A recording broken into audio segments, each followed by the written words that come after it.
A flash split through the void, followed by two more. A lone figure tumbled in this endless space, light trailing behind him. This realm without end, teeming with celestial beasts and hidden horrors, was known as the Abyss. From behind surged a terrifying creature, a massive hydra-like entity with gaping jaws. The figure, still falling, collided directly with this monster, the infamous seven-headed fierce dragon, a being saturated with destructive power. The dragon let out a wrathful roar, preparing to strike, but the man twisted mid-air, arms folding, into a diver's stance before he launched his assault. He unleashed a series of high-speed strikes, fists crashing down like meteors. The battle soared across the skies. Just then, a new threat emerged. A colossal bear-shaped being known as Vulcan, devourer of worlds, drew near. The man raised his arms, ready for another clash. He faced both monsters, rulers of their domains in the abyss. As the sky trembled, another creature slipped into the fray. Spindly, skeletal limbs, dark as shadow. Org, an ancient predator. Threads of red magic tangled around Vulcan and Org, binding them. Though it was rare to see them together, a third presence invaded, a towering arachnid, monarch of the spatial cavern. It snapped its fangs, hissing. The man's eyes sparked with grim resolve. Lowering his hands, he thought to himself, it felt like centuries had passed. Gazing into the depths, he knew he had to fight them one by one. The bodies of the monsters lay behind him, felled. But the cost had been time, too much of it. He turned his attention toward a distant glimmer. A system message appeared. He had attained a recognition, a grand one.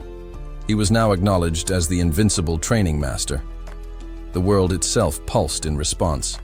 His form had become more distinct, more real. He lifted his gaze toward the heavens as the system confirmed it. He now surpassed even constellations.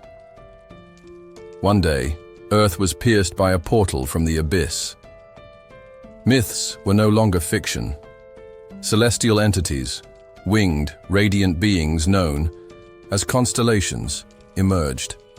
These entities, treated as gods, granted blessings and sought followers. The more worshippers they had, the stronger they became. Their glowing eyes were signs of swelling power. Earth, brimming with nearly 10 billion souls, was a beacon. And so the battle began. Many constellations came bearing gifts. Others brought war. Then came one more, a constellation, once a man, whose power rivaled the heavens. He drew breath, steadying himself. His name was Kai. He narrowed his eyes in focus. With a calm hand, he picked up a frying pan and dropped in a thick slab of meat. A man such as this bore the weighty title of Invincible Training Master. As the pan sizzled, a curious voice asked what kind of cookware he used. Kai smiled and replied, "It was forged from adamantine." The goblin nearby gawked in disbelief. Could such a pan truly cook the flesh of a planet-eating bear? Even constellations hesitated at that thought. The goblin squinted, pointing at the shimmering oil coating the meat. What was this ingredient? He was no mere goblin, but Max, Archmage of Ephesus, king of goblins and devout follower of the Invincible, Master. Kai gently tapped the meat, recalling the milk once granted by a cow-like constellation. He had traded release for milk, all to satisfy his hunger. With a quiet sigh, he confessed, he had longed for real food back then. Max was stunned. He had traded blows with a celestial being just for ingredients. Kai chuckled at the memory. His true obsession wasn't battle, but cooking. That had been his only escape during eons trapped in the abyss. He drew out a gleaming blade, a rare orichalcum kitchen tool that kept ingredients pristine. He explained, this meat was too precious. It was his first real meal in over 300 years. He deserved a feast. Max trembled with realization. His master had fought a divine being not for conquest, but for culinary delight. Kai took a bite, savoring the perfect sear. Max stood frozen. Such generosity was unheard of among constellations. When Kai offered a piece, Max hesitated, overwhelmed, yet full of gratitude. The goblin took a forkful and placed it in his mouth. Instantly, radiant light burst from his eyes and lips. The system chimed in. He had consumed steak from a celestial beast. Flames flared in his palms. The system continued. Adamantines. Unique properties had preserved the umami within the meat, enhanced by magic. Waves of power surged from Max. The oil used, a gift from a mystical constellation, amplified the meat to a divine level. The spell circle beneath Max expanded, unlocking a fresh mana circuit. He nearly collapsed in delight, laughing like a madman.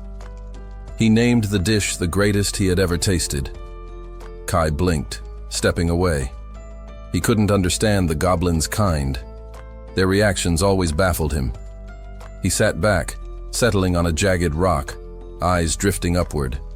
The stars shone brightly overhead, he murmured. He missed Earth. Elsewhere on Earth, someone grunted beneath a barbell.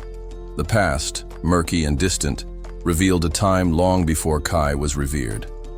There, struggling under heavy weight, a young Kai trained. When asked why, he had only one answer. He wanted to become stronger.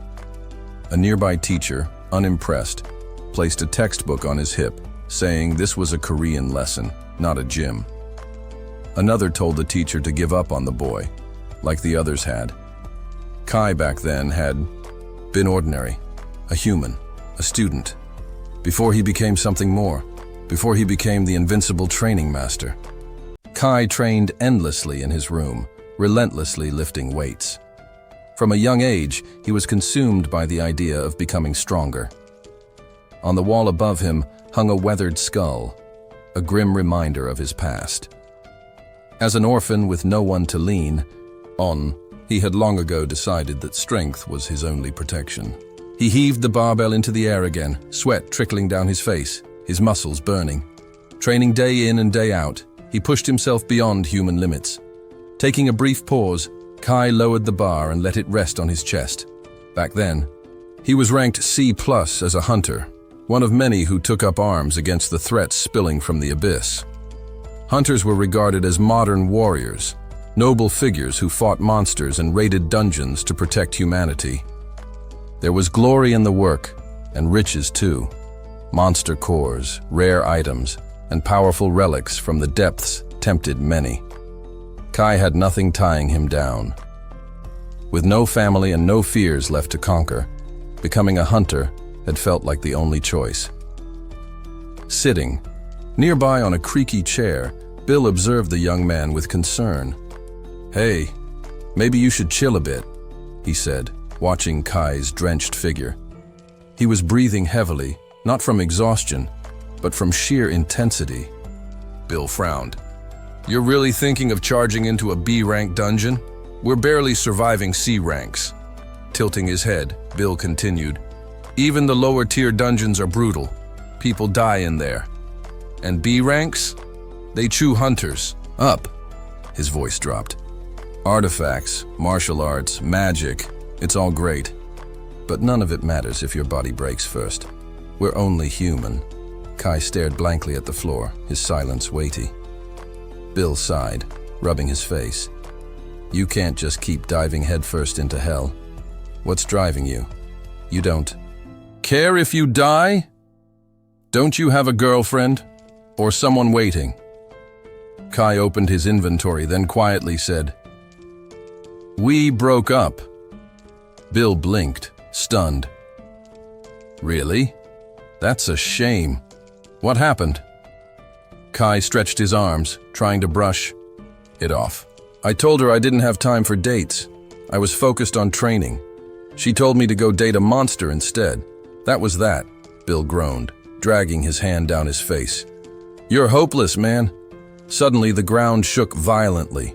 A monstrous presence was approaching, one so massive it felt like the very air was cracking. The other hunters shouted warnings, but Kai remained calm, turning to face the beast. With a composed breath, he slipped into his stance and launched forward. His punch collided with the monster's chest, sending a shockwave outward as the fierce battle unfolded. Nearby hunters whispered among themselves. Martial artists like him, tough guys, yeah, good for tanking.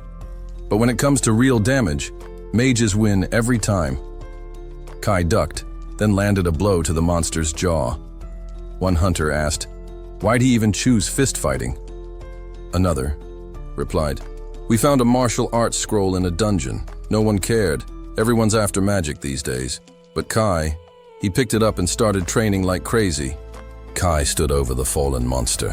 Whatever others said didn't matter. He had no regrets. Martial arts wasn't flashy or easy, but every inch of strength it gave was earned, not gifted. He raised his leg in a swift arc, then lunged forward, again, burning with the urge to improve. Later, deep into the night, Kai checked the time and sighed. Still not enough. He sat in the corner of his room, body trembling with fatigue. He'd clawed his way to C+ through pure discipline, but there were still others ahead of him. Leaning back against the wall, he closed his eyes, yet even in sleep, his body trained, moving through strikes and forms. Suddenly, a voice echoed in the darkness. "Even now, you're training?" Kai lashed out in a reflexive knee strike. A humanoid figure emerged, cloaked in radiant light. "Are you awake? Or just dreaming?" the stranger asked. Kai shook his head. "Doesn't matter. If it helps, I'll call it spiritual training." Light fell across half his face as he turned to the voice. A being stood before him, tall, long-haired, eyes hidden beneath bandages. The entity addressed him respectfully. "Mr. Kai."